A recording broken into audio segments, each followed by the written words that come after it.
Thank you. Well, thanks for coming, everyone. Feel free if you have any questions throughout, anytime you need something to ask, just go ahead and ask it. We don't have to wait till the end if you don't want to. I was born in South Dakota. That is my mom and dad and me. And my dad was a B-1 bomber mechanic for the Air Force in Rapid City, South Dakota. Unfortunately, he died in a car accident when I was 1. And so that left my mom a single mother, and we returned to Iowa where, both our families, or my mom and dad's families, are both all from the same county. And my mom has 11 brothers and sisters, and my dad had 5 brothers and sisters. So there's a lot of family support back in Iowa. When I was in 6th grade, my mom remarried a local farmer, and he was a pretty nice guy, and we moved out from the small rural town out to the farm. I think my mom bought me my first mini bike when I was in 2nd grade, and I think this is probably 6th or 7th grade here. I got upgraded to a Mini Trail 70, and I kind of wish I still had it. Those are actually collectible now.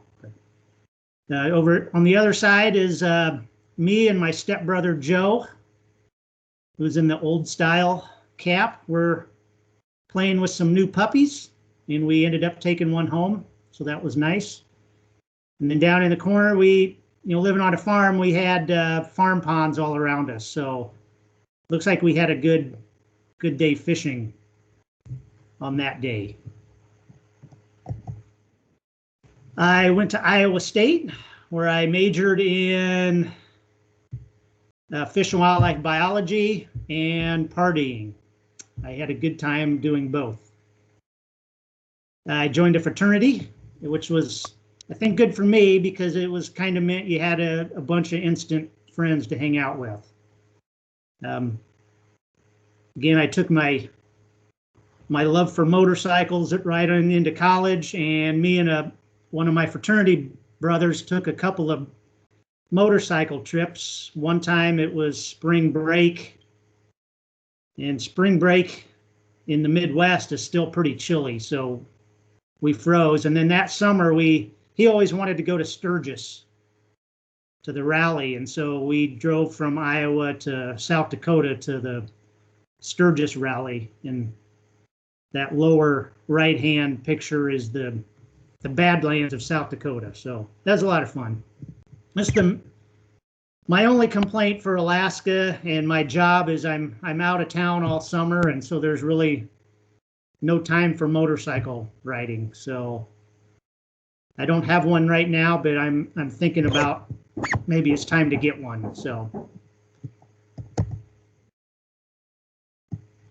Well, when I graduated in about '96 from Iowa State, there were absolutely no jobs in fisheries or in fish and wildlife in the Midwest. So I had just good enough grades to get me into a graduate program at the University of North Texas. And there I did a master's thesis on a small creek that the local wastewater treatment plant dumped into. And just before I was getting ready to start my study, they had a big spill, like a pump blew or something, and they had pumped a bunch of raw sewage into the creek. And to correct for it, to protect public health, they had to dump a bunch of chlorine in, and they just sterilized the creek. So I actually ended up doing something kind of interesting where I sampled this creek quarterly and kind of watched it go from absolutely no fish and seen which fish kind of came back first and which fish took more time to come back. So I basically did a fish sampling study. I hung out in Denton, Texas for a little while and worked for a suburb of North Texas, doing basically glorified environmental code enforcement.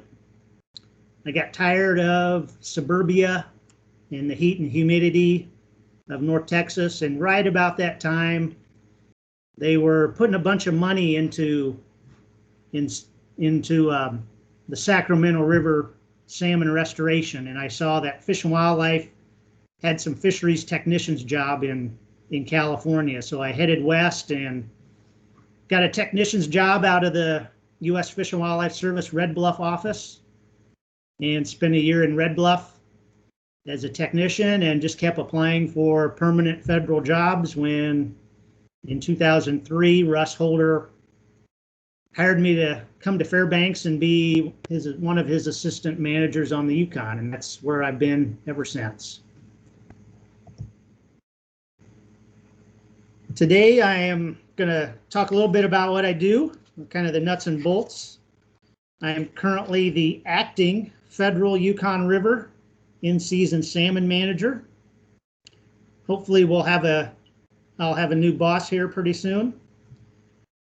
The Federal Subsistence Board has delegated the authority to manage subsistence salmon fisheries within federal waters of the Yukon River to the Fairbanks Fish and Wildlife Conservation Office, of which I'm part of. Here's your obligatory map for perspective. The Yukon River is a large transboundary river. It originates in British Columbia. It then flows through the Canadian Yukon Territory and Alaska before emptying into the Bering Sea. Approximately half the drainage is in the US and half is in Canada. On the Alaska side, we have 43 Yukon River villages, 21,000 rural residents that live along the 1,200 miles of river from the mouth to the Alaskan border with Canada.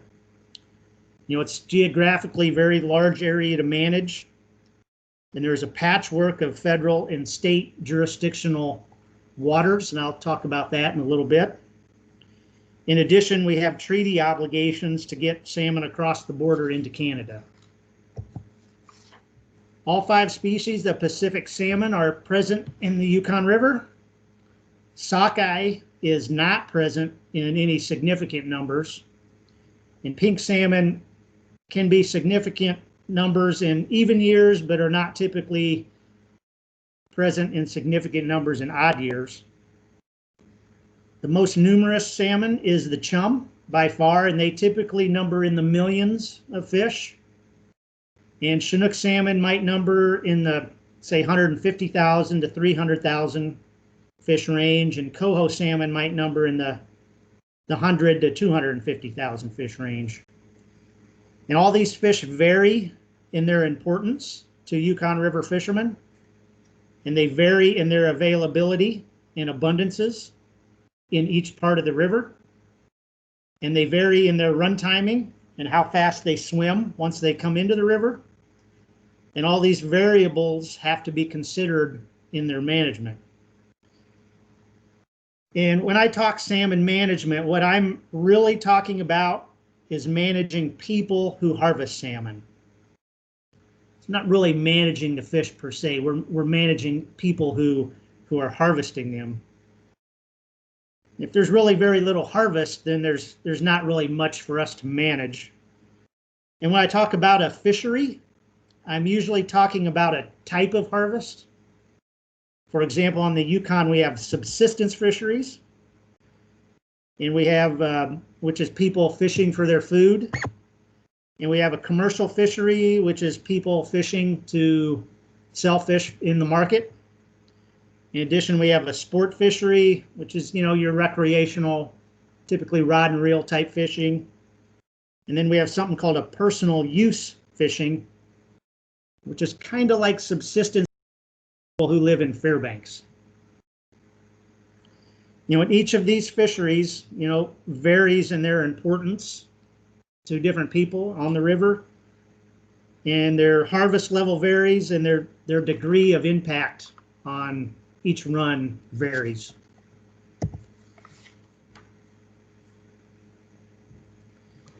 The fish manager's role is to assess the abundance of salmon entering the river, and then based on those abundances, tell people when to fish, where to fish, and what gear to fish with. Basically, put it simply, we as managers, we count the salmon and then we open and close the different fisheries. As managers, we have a set of priorities and goals. First and most important priority is to put enough fish on the spawning grounds so that fish will return in the future. This is called, we call this escapement. In general, we call this escapement. Our second priority is to provide a subsistence fishing opportunity so that people who live on the Yukon River can fish for their food. And if those two priorities can be met, and if there's enough fish, we can also provide other fishing opportunities such as commercial fishing, sport fishing, and personal use fishing. So here's that patchwork of state and federal lands.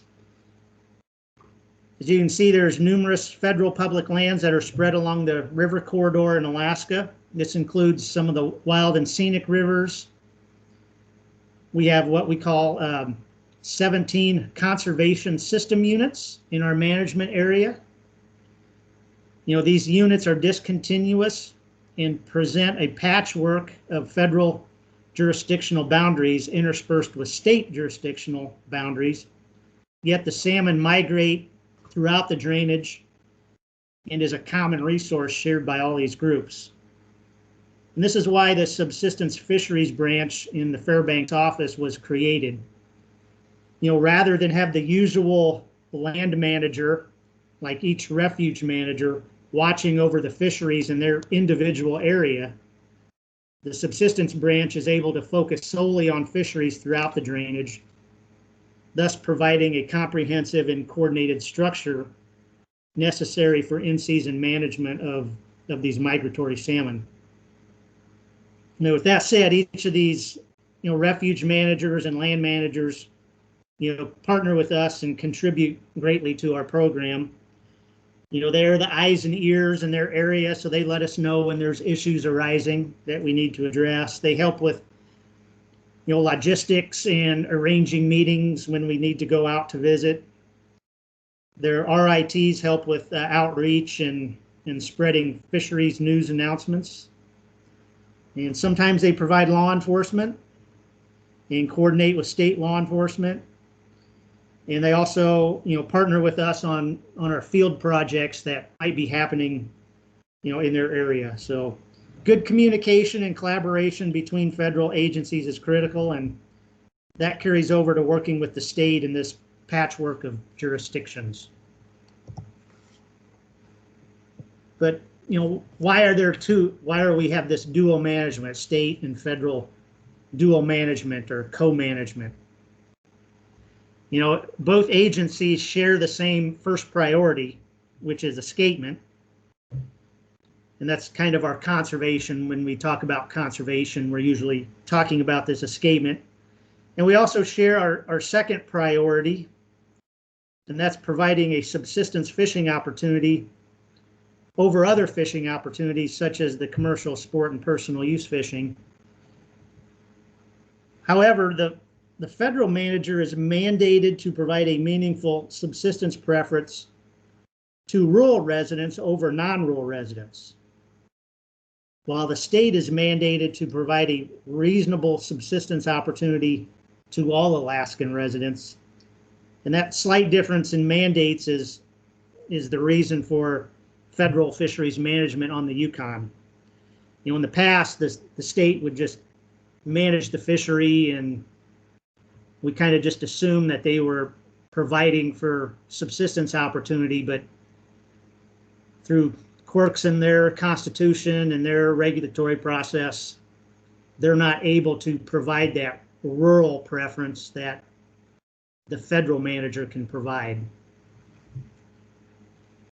And there's people out there that know more of the details around that who could probably do a presentation just on that issue alone. So it's cooperative management. Good communication and collaboration between agencies and stakeholders is critical. The Alaska Department of Fish and Game is the primary management agency. You know, they have more managers, they have a research staff, they've got biometricians, they've got the history with the fishery, they've collected all the data. A lot of the main assessment projects are operated by Fish and Game. So they're kind of the lead agency in this management regime. We work with them pretty closely throughout the management season to make sure that federal mandates are being met. The Yukon River is a patchwork, as I said, of state and federal waters, which also includes BLM and Park Service land. So we're representing other federal agencies through our work. U.S. Fish and Wildlife and ADF&G, we work pretty hard to work out our differences together to provide a unified management front to the public. Otherwise, you know, the public could try and pit the state and federal agencies against each other. And fishing regulations are confusing enough as it is. And I think if there were differing state and federal rules and regulations, that would probably be a nightmare for fishermen to keep straight. We also work with the Department of Fisheries and Oceans Canada. However, the DFO doesn't directly manage the fishery on our side of the border, and we don't directly manage their fishery on their side of the border. The management cycle has 3 seasons. The pre-season runs between January and May. In season is when the fish are in the river, and that typically runs from late May through November. And finally, post-season runs between September and December. Pre-season, it consists of our salmon run forecast. Like a weather forecast, we're trying to predict what's going to happen in the future. These forecasts are an estimate of the number of salmon that we think will be returning to the river this coming summer. And again, the Department of Fish and Game, they're the primary agency who formulates these forecasts. You know, they got a lot of smart people who run various statistical models and stuff that I don't particularly understand. So, but they work pretty hard to develop a forecast, and there's several different forecasts that we consider.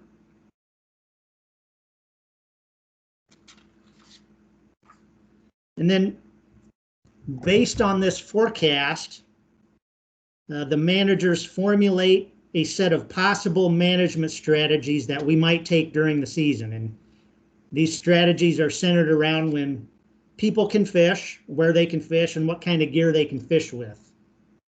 And we communicate this information to fishermen and ask for their feedback via the Federal Regional Advisory Council meetings, the State Advisory Committee meetings, and pre-season fishermen meetings. And fishermen buy-in is critical. Otherwise, you know, they might not decide to not comply with the proposed management strategies. And my job specifically, one of my jobs is to inform our federal partners at OSM, the National Wildlife Refuge Systems, BLM, Park Service, the regional director, and the Federal Subsistence Board, and provide a pre-season report to the regional advisory councils on the forecast and our management strategies that we think we might be implementing the coming season. So a lot of people ask, well, how do you count fish? Well, counting salmon starts in the lower Yukon, and historically the most intensive harvest of salmon has occurred in the lower Yukon. So the state and federal managers maintain a management office in the village of Emonic near the mouth. Out of the Emonic office, the department works with local fishermen to operate a test fishery. Now, salmon tend to enter the Yukon River in pulses, and so test nets are operated daily, and the daily catches indicate to the managers when pulses are entering the river. Now, this project doesn't count fish, but it does give the managers a sense of the run timing and the relative abundance of what's entering the river. And the Emonic office is right here near the mouth on the Yukon Delta. And then 120 miles upriver, over here, is in the village of Pilot Station. The department operates the Pilot Station sonar. The sonar gives us an estimate of the number of salmon as well as other species that are passing upriver. Now, it is an estimate and it's not perfect, and I'll talk a little bit about that later. The main assessment project in most of our in-season management decisions, like when we open fishing and when we close fishing, are being made from information coming from this project. So it's pretty important.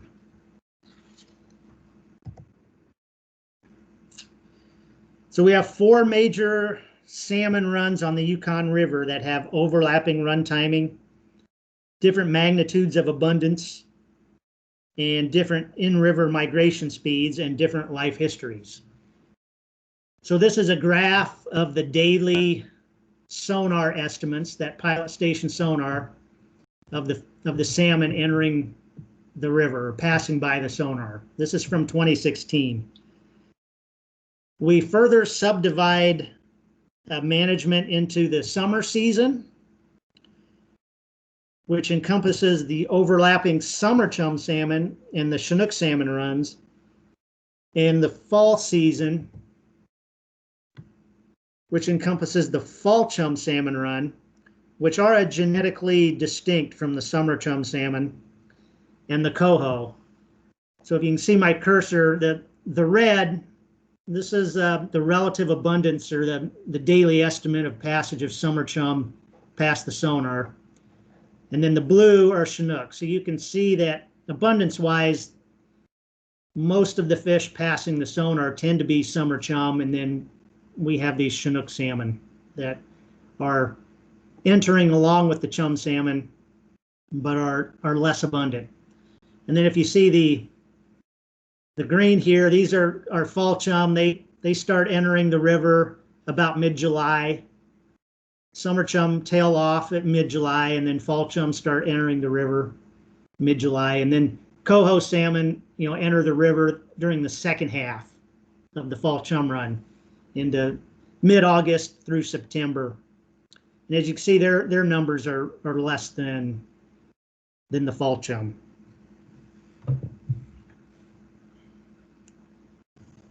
One thing that's not apparent is this Pilot Station sonar is down in the lower Yukon.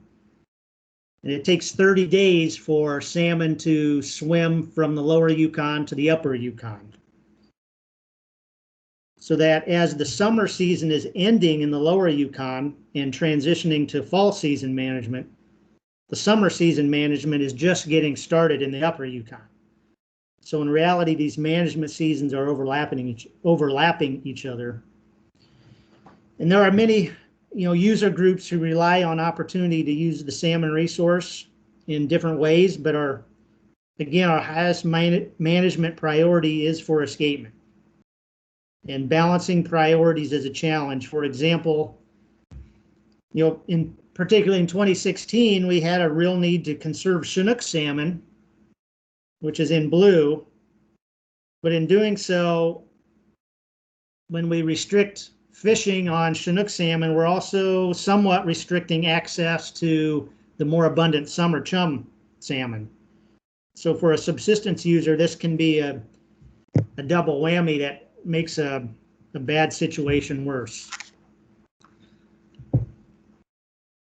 Another thing I want to point out that's not illustrated well in this figure is that not all users have access to the same resource. This is a graph of salmon passage in the lower river. If you live in the lower river, you're basically in the front of the line, and you've got access to all these salmon that are passing by your village. As these salmon move upriver, they tend to peel off to their various spawning tributaries. So by the time you get to the upper Yukon, particularly in the summer season, Chinook go to the upper Yukon, but summer chum don't. So if you live in the upper Yukon, your harvest options are different and less than if you lived in the lower Yukon. Fortunately for us, we've had pretty good relations with the public, and they've been getting better over the years. And so we work really hard to try and keep the public involved in, helping us with solutions to make sure that everyone, gets a fair shot at harvesting the salmon they need. So what do we do on a daily basis? Well, when the fish start entering the river, managers head to our field office in Emonic.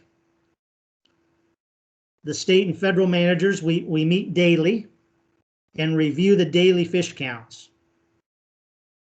Research biologists run various statistical models that try and predict how big the run is based on the daily counts.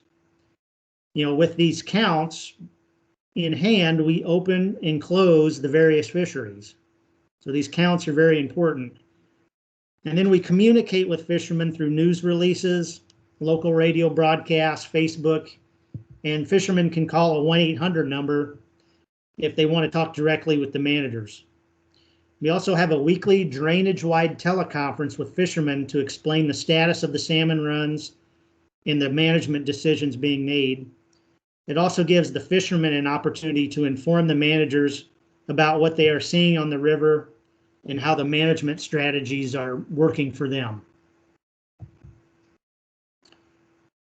One of our challenges is that early in the season, we don't have any salmon counts available yet. So we typically make decisions early in the season based upon the preseason forecast. When we get somewhere between the quarter point and midpoint of the salmon run, that's when we start switching to making decisions based upon the salmon counts that we have. And again, the decisions we're making are usually to open and close the various fisheries. So I just want to give you a little sample of the data. This is by no means, each day we're looking at generally 3 to 5 or more pages of data. So this is the pilot station sonar cumulative counts for Chinook salmon in 2020. And this happens to be June 8th. So as the managers, these lines that you're seeing are past years. So the red is 2015, the purple is 2016, the sort of blue color was 2018. And so we'll graph historical runs.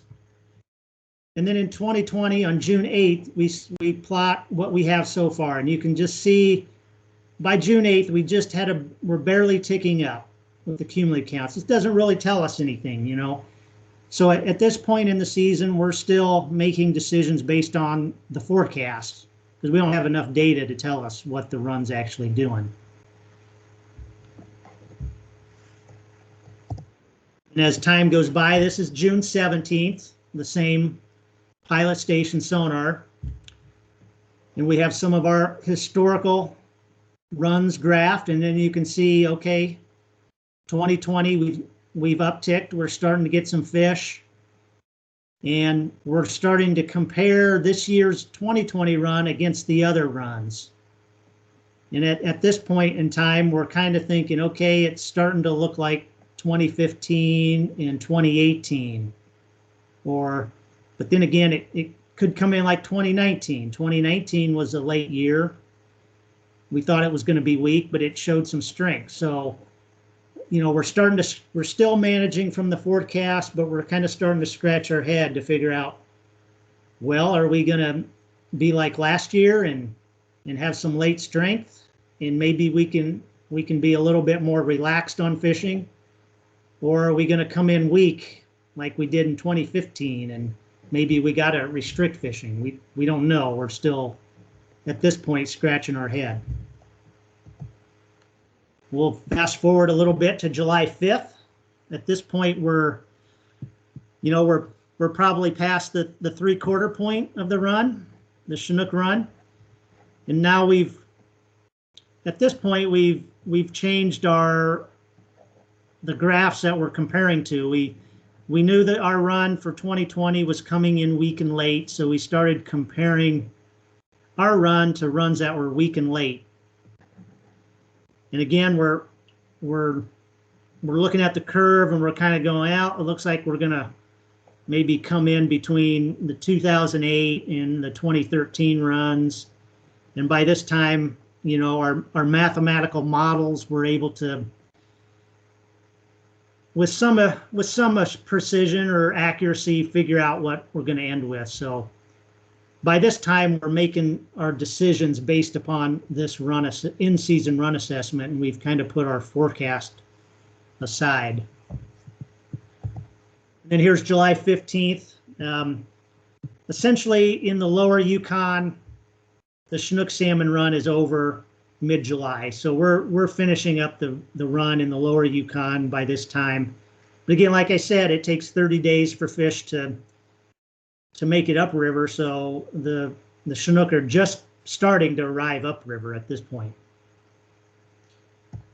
Here's another way of looking at the same data. The dark blue was our preseason forecast. And then the light blue was, or is, our projection, what we're projecting the run might be in season.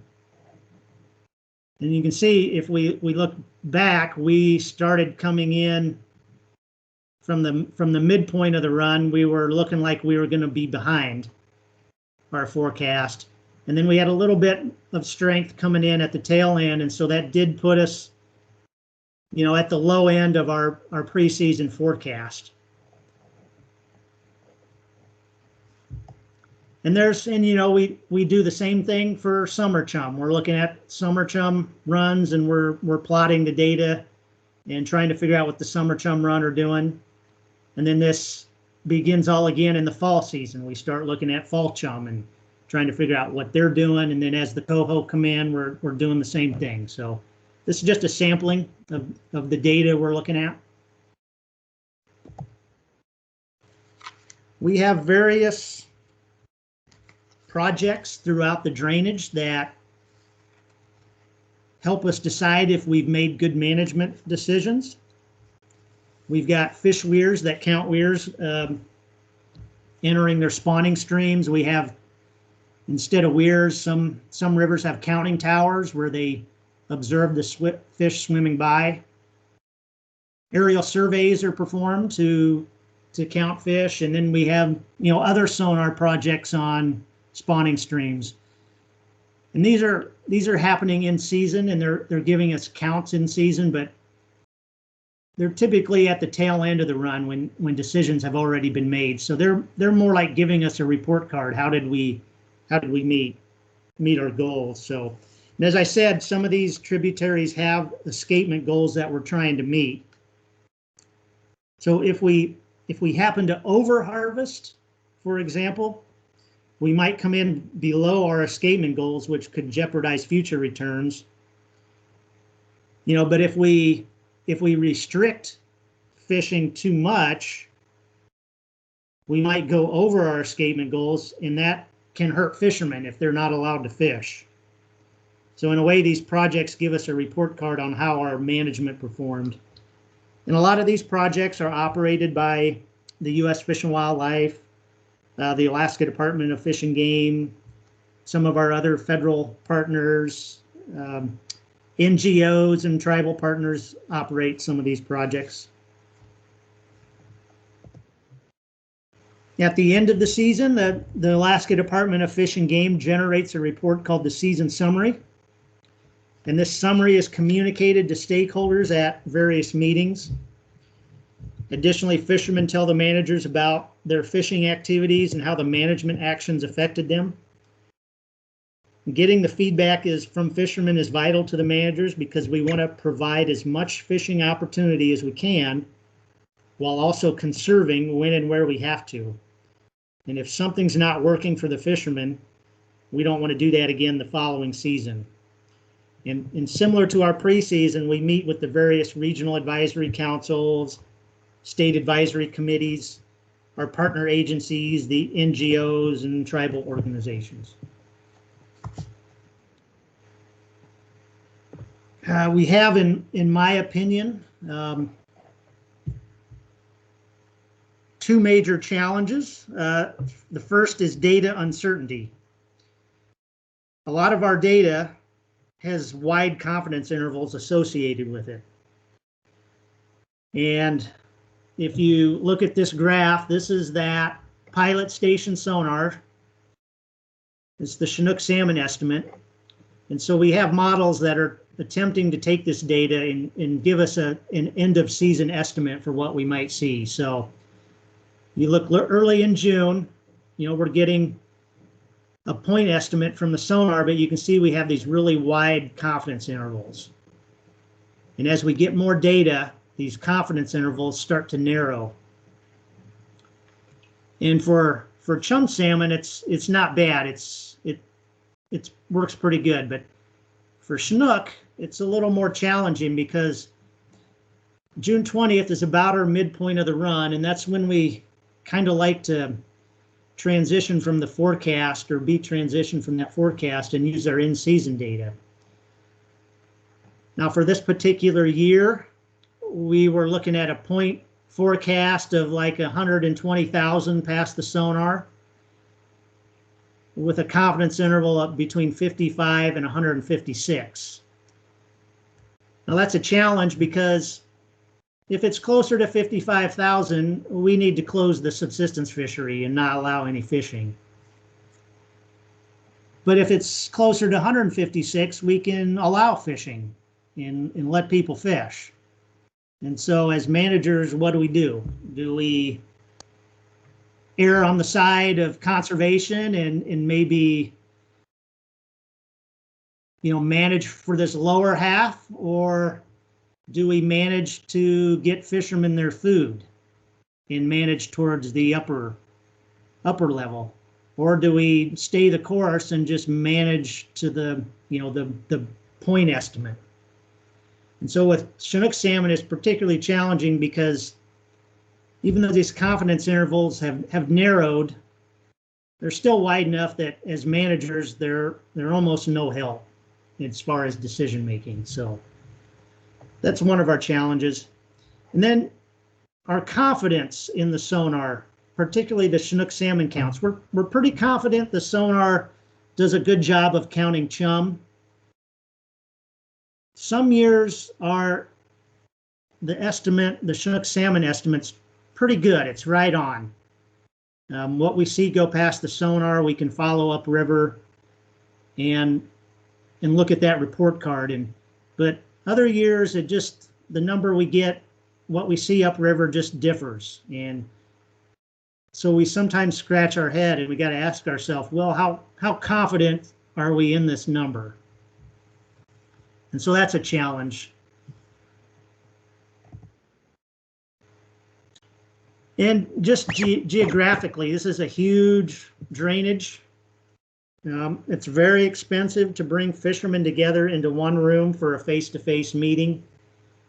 And that's really valuable for fishermen to understand what everyone's going through. In the past, fishermen have tended to think that only their village was being restricted, and that why is their village being restricted? How come everyone else gets to fish and we're the only ones suffering? We've done a lot to bring fishermen together on these teleconferences and face-to-face meetings, and I think that's gone a long way to helping fishermen to understand each other. It's expensive to bring them all together. It's expensive for the managers to visit each and every village. Every village wants personal attention, and unfortunately, we just can't visit every village every summer.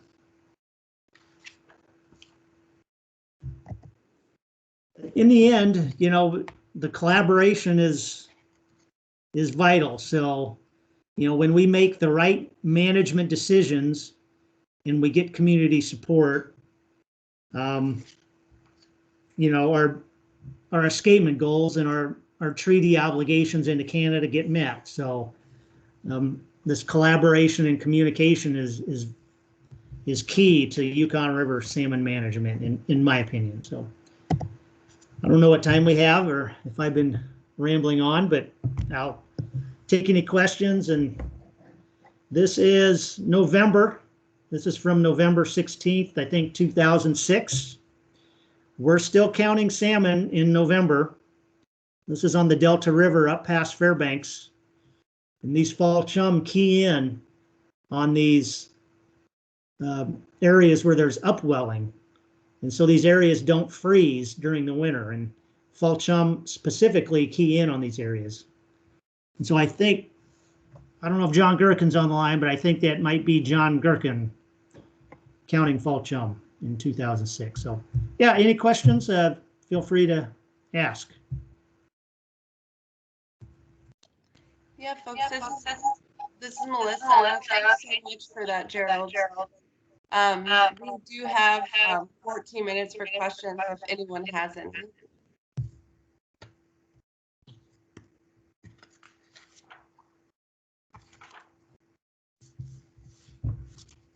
Well, Carol says awesome presentation.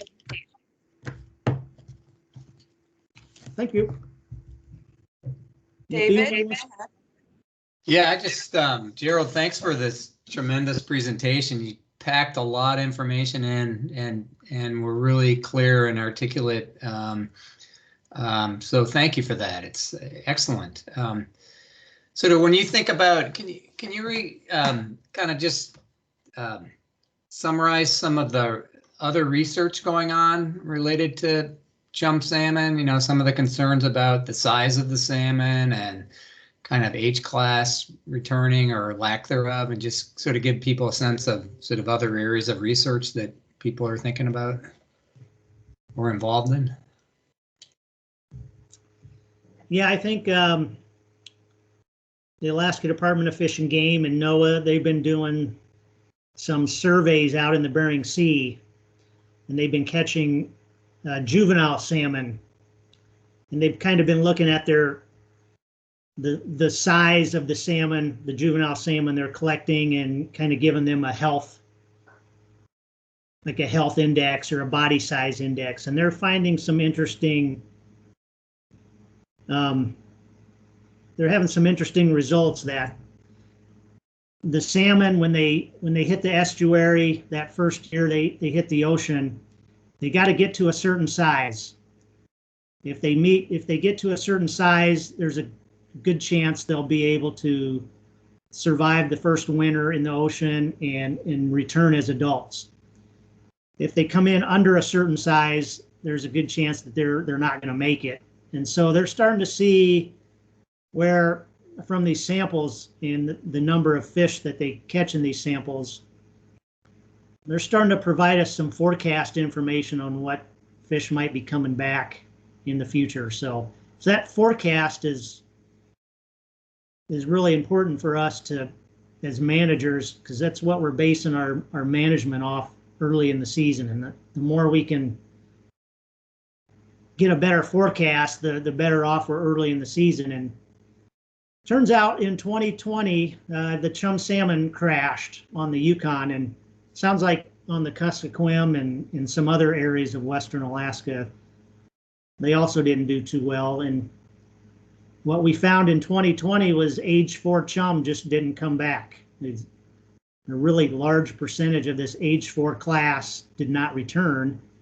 And when we go back to that Bering Sea juvenile data, they showed that age class didn't survive. So something happened for these age 4 chum that were supposed to come back this year. Something happened that first summer or first winter that they hit the ocean. So that's been enlightening to know that these Bering Sea trawl surveys are providing pretty good information. And just over the years, we've had, kind of starting with upriver fishermen, noticing that the size of the Chinook salmon just seemed to be getting smaller and smaller as the years go by. And, you know, we don't know what the cause of that is. If, you know, some people point fingers at commercial fishing. Some people pointed, you know, fishing with large mesh nets over the years have, you know, genetically pushed the fish towards a smaller fish. Some people are saying, well, the ocean and the Bering Sea is a little warmer, so the fish are maturing a little faster, and so they're coming back at a slightly younger age, so then they'd be a little smaller. So we don't know. I mean, it definitely seems like fish are coming back smaller, but as managers, we manage for abundance. So we don't manage for certain sizes of fish. So until we, what that means is from a manager's perspective, I don't know what it means that there's smaller fish. So I got to have someone tell me what my goal is. And that's right now is based on abundance. So I think we're probably going to have to address what people call it quality of escapement. So putting bigger fish on the spawning grounds and more females on the spawning grounds, some people believe is having putting a higher quality of fish on the spawning grounds might help for that. So, but right now as a manager, I manage for abundance until somebody tells me otherwise.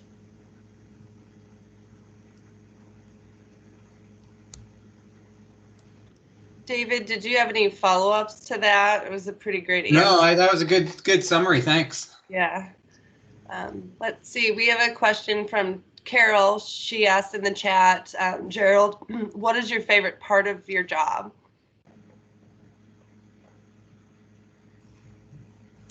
I really, in May, get that itch to go down to Emotic and see the river and see the fish coming in. I don't know. It's there's just something about the season, it's like the fish are coming, there's excitement and seeing the fish come in. So that's what I like. By September, I'm usually like, okay, I've seen enough fish.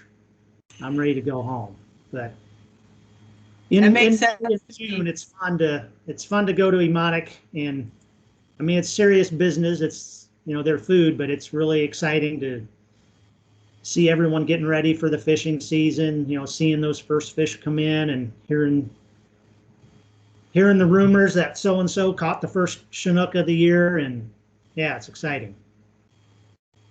Cool. Awesome. I'm starting to like,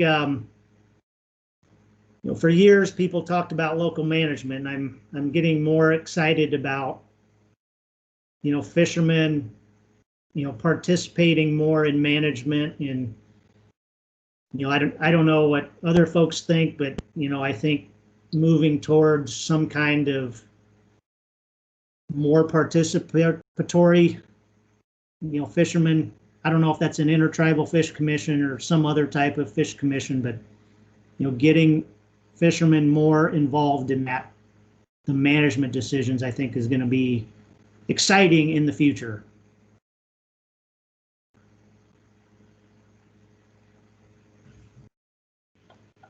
Okay. We have a couple other comments in the chat just saying thanks and that they learned a lot about subsistence. Did anybody else want to ask a question or share their thoughts about Gerald's last comment about kind of more local input?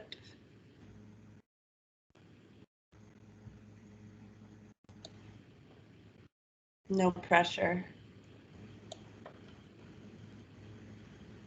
Okay. Well, not seeing any more questions. Let me check comments one more time.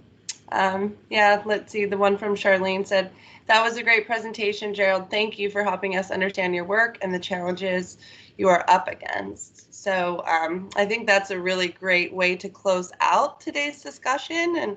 And again, Gerald, thank you so much for your time. I know that I learned a lot and could now better describe the situation on the Yukon, whereas before I couldn't have done it justice, I think, in a brief discussion with someone, say, from the lower 48, all of those challenges. So we really appreciate you sharing that information with us. And it was great learning a little bit more about you and how you got to be where you are today.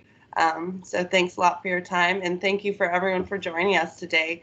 Have a great rest of your day. And it's sunny here, so hopefully you have a chance to get out and enjoy some of that sunshine.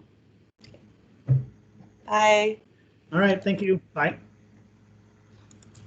Thanks, Melissa. Bye.